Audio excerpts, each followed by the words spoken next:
Hello दोस्तों, मैं राहुल पाल आपके यूट्यूब चैनल में स्वागत करता हूँ। मैं क्लास 12 फिजिक्स 2025-26 के लिए आपको कंप्लीट फिजिक्स बेसिक से स्टार्ट कराने जा रहा हूँ। उम्मीद करता हूँ कि आपसे पसंद करेंगे और आपके लिए यह एग्जाम में बहुत ही उपयोगी साबित होने वाली है। चलो बात करते हैं यूनिट नंबर 1 के बारे में। यूनिट नंबर 1 है आपकी स्थिर वैद्युत की।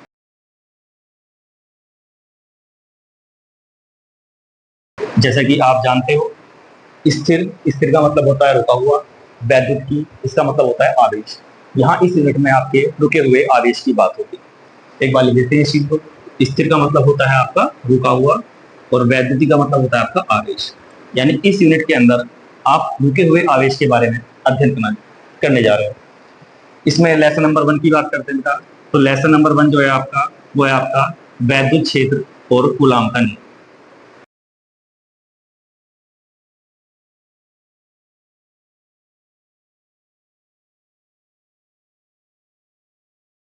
लेसन नंबर 1 वैद्युत क्षेत्र कूलाम के नियम के अंतर्गत फर्स्ट टॉपिक की बात करते हैं। तो पहला टॉपिक है आपका वैद्युत आवेश के बारे में।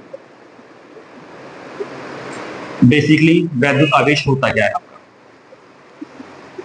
वैद्युत आवेश को इंग्लिश में कहते हैं इलेक्ट्रिक चार्ज। किसी भी वस्तु के एक गुणधर्म की स्थिति को यह दर्शाता है। गुणधर्म मतलब ये किसी भी पदार्थ की, बेसिकली किसी वस्तु का वह गुण होता है जो इलेक्ट्रॉनों की कमी या अधिकता के कारण किसी दूसरी वस्तु को अपनी ओर आकर्षित या प्रतिकर्षित करता है। तो इसकी परिभाषा के लिए आप देख सकते हैं इसको यहाँ पे, किसी वस्तु में इलेक्ट्रॉन की अधिकता या कमी होने के कारण किसी दूसरी वस्तु को अपनी ओर आकर्षित करने का गुण या प्रतिकर्षित करने का गुण जो होता है उसे हम वैद्युत आवेश कहते हैं। बेसिकली वैद्युत आवेश दो प्रकार का होता है आपका, एक होता है धनात्मक आवेश, एक होता है ऋणात्मक आवेश। आइए समझते हैं इसको।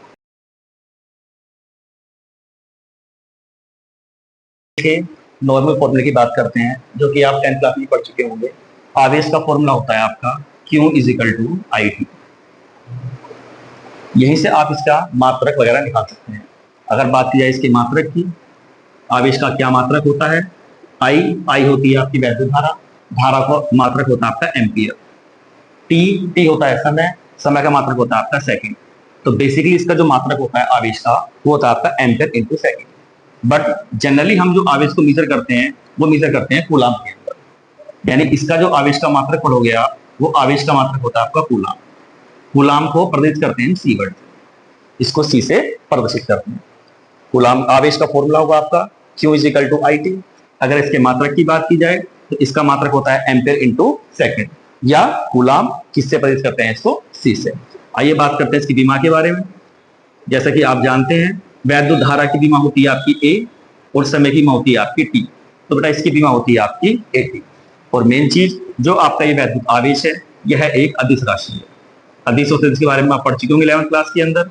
सदिश राशियां वे राशियां होती हैं जिनमें दिशा की आवश्यकता हो, अदिश राशियां वे राशियां होती हैं जिसमें दिशा की आवश्यकता नहीं होती। इसको आप साधारण गणित के द्वारा जोड़ या घटा सकते हैं। यानी अगर आपसे बोला जाए कि अगर किसी निकाय के अंदर, सिस्टम के अंदर एक आवेश -5 कूलाम है, दूसरा आवेश +3 कूलाम है और तीसरा आवेश बेटा +4 कूलाम है।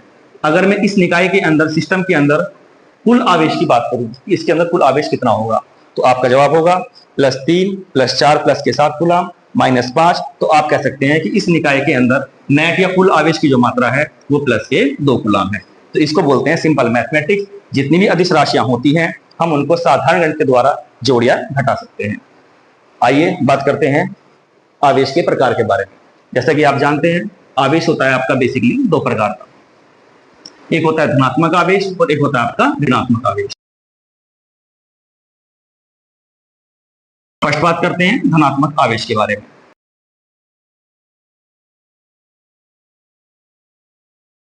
अगर बात केवल डेफिनेशन की जाए, जैसा कि आप लोग जानते होंगे, किसी भी तत्व का जितना परमाणु क्रमांक होता है उसके अंदर उतने ही इलेक्ट्रॉन्स होते हैं और उतने ही प्रोटॉन्स होते हैं।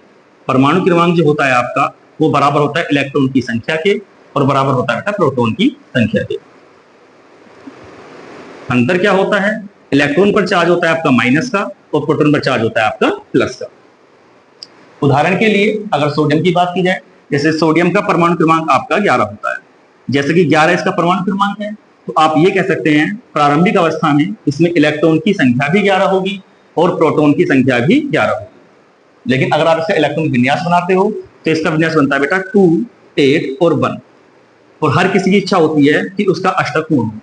अष्टक पूर्ण करने के लिए इसके पास दो रास्ते होते हैं, या तो ये 7 इलेक्ट्रॉन किसी से ग्रहण करेगा या फिर 1 इलेक्ट्रॉन किसी को त्याग देगा। तो बेसिकली आप भी जानते हो इस चीज को कि ये 7 इलेक्ट्रॉन ग्रहण करना संभव नहीं है, तो इजिली 1 इलेक्ट्रॉन त्याग देता है। इलेक्ट्रॉन त्याग करने की वजह से परमाणु क्रमांक तो इसका सेम रहता है 11, लेकिन इसके अंदर इलेक्ट्रॉनों की अब कुल संख्या जो हो जाती है वो हो जाती है हमारी 10। लेकिन प्रोटॉन होते हैं नाभिक के अंदर स्थित, प्रोटॉन का आदान प्रदान संभव नहीं होता। इसी वजह से अब इसके अंदर प्रोटॉन की संख्या आपकी ज्यादा हो जाती है और प्रोटॉन पर आवेश कैसा होता है आपका पॉजिटिव। इसलिए जब ये ब्रेक होता है अपना तो ये Na पॉजिटिव में ब्रेक होता है। तो यहीं से समझने की कोशिश करते हैं परिभाषा को। यानी सोडियम ने 1 इलेक्ट्रॉन दे दिया, इलेक्ट्रॉन देने की वजह से इलेक्ट्रॉनों की कमी हुई, उस कमी के कारण इस चालक पर कैसा आवेश आता है आपका धनात्मक आवेश आ जाता है। तो यही परिभाषा है आपकी धनात्मक आवेश की। तो क्या परिभाषा बनती है इसकी? अगर कोई चालक इलेक्ट्रॉन त्याग देता है, अगर कोई चालक इलेक्ट्रॉन त्याग देता है तो उस पर इलेक्ट्रॉनों की कमी हो जाती है। जैसे यहां पर प्रारंभिक अवस्था में इलेक्ट्रॉन 11 थे लेकिन बाद में इलेक्ट्रॉन 10 हो गए। अगर कोई चालक इलेक्ट्रॉन त्याग देता है तो उस पर इलेक्ट्रॉनों की कमी हो जाती है। इस अवस्था में उस चालक पर धनात्मक आवेश आ जाता है। तो मेन आपको 2 वर्ड ध्यान रखने हैं, इलेक्ट्रॉन त्याग देता है या इलेक्ट्रॉनों की कमी हो। इलेक्ट्रॉन त्यागने या इलेक्ट्रॉन की कमी हो जाने पर कैसा आवेश आता है आपका धनात्मक आवेश आता है। इसके विपरीत अगर बात की जाए सेकंड टाइप होता है बेटा आपका ऋणात्मक आवेश। ऋणात्मक आवेश के अंदर अगर कोई भी चालक इलेक्ट्रॉन को ग्रहण कर लेता है तो ग्रहण करने के कारण उस पर कैसा आवेश आता है आपका ऋणात्मक आवेश। तो यहां भी आप 2 पॉइंट पकड़ सकते हैं। जैसे अगर कोई चालक है आपके पास, अगर वो चालक इलेक्ट्रॉन ग्रहण करेगा तो इलेक्ट्रॉन की क्या होगी, उसके पास अधिकता होगी।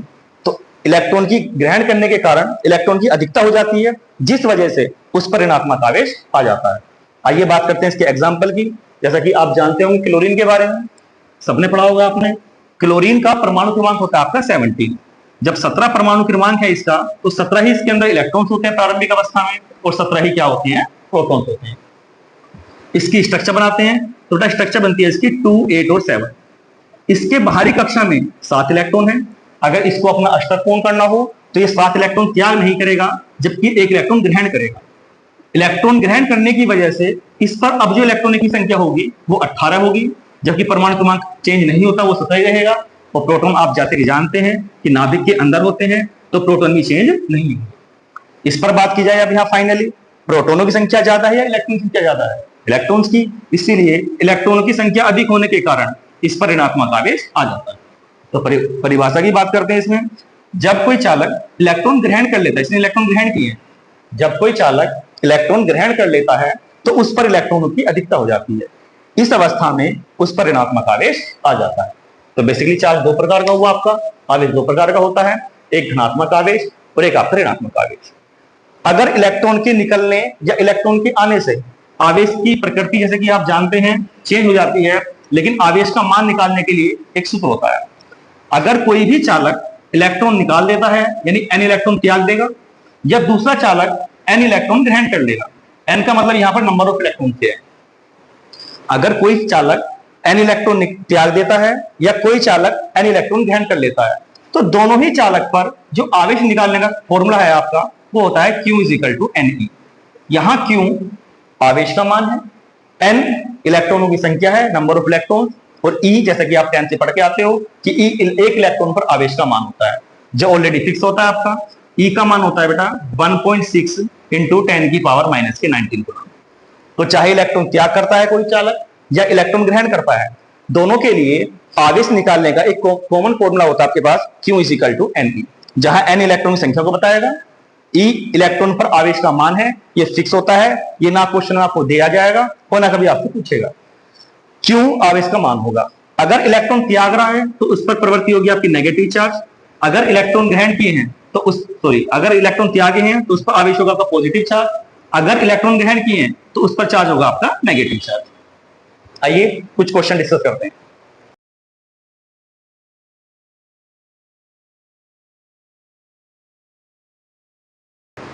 क्वेश्चन नंबर 1 की बात करते हैं। यदि कोई चालक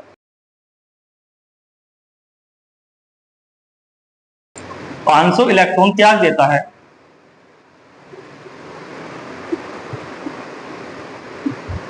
तो उस पर कितना और कैसा आवेश होगा।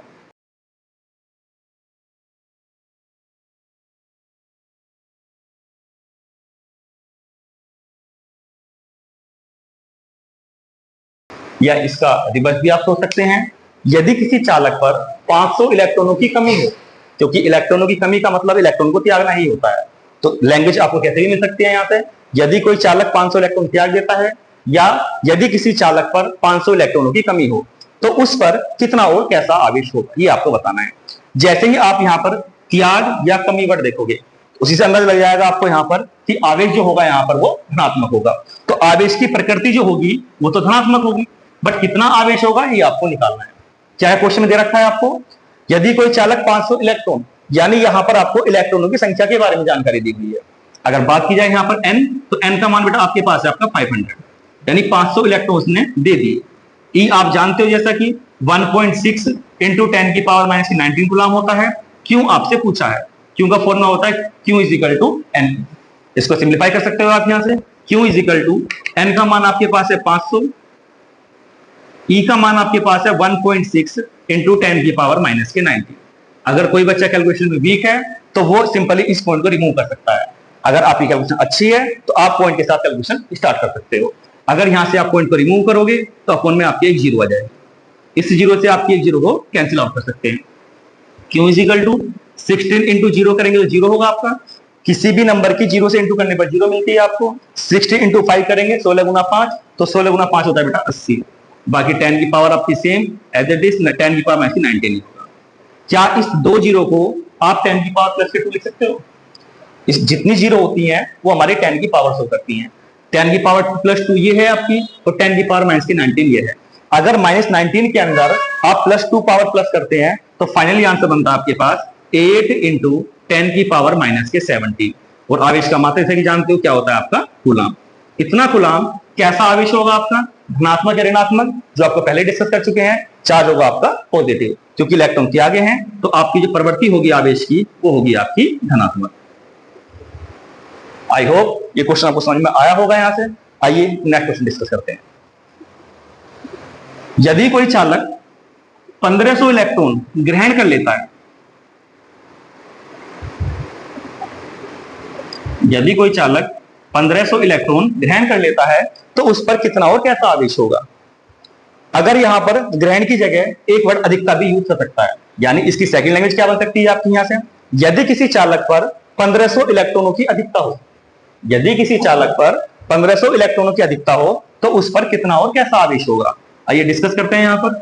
अगर यहां पर बात की जाए कि इलेक्ट्रॉनों की संख्या की, तो यहां पर आपके पास है 1500 इलेक्ट्रॉन, यानी n का मान आपके पास हो गया 1500। E आप जानते हैं 1.6 इंटू 10 की पावर माइनस के 19 गुलाम होता है। क्यों आपको निकालना है, Q is equal to N E.